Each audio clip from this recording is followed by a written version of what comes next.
கிறிஸ்துவுக்குள் பிரியமானவர்களே, உங்கள் யாவருக்கும் ஆண்டவரும் உலக இரட்சகருமாகிய இயேசுவின் நாமத்தினால் வாழ்த்துதல்.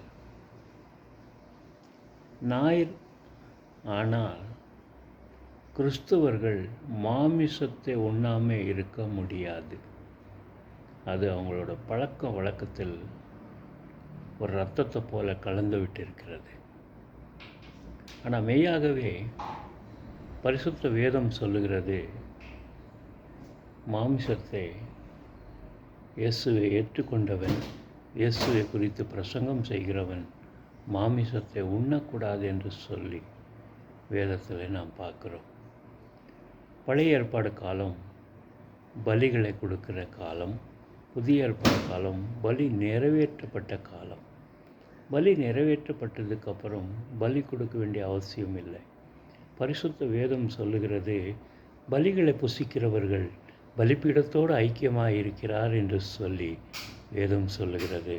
நம்மோட ஐக்கியம் இயேசுவோடு இருக்கணுமே தவிர பலிகளோடு அல்ல.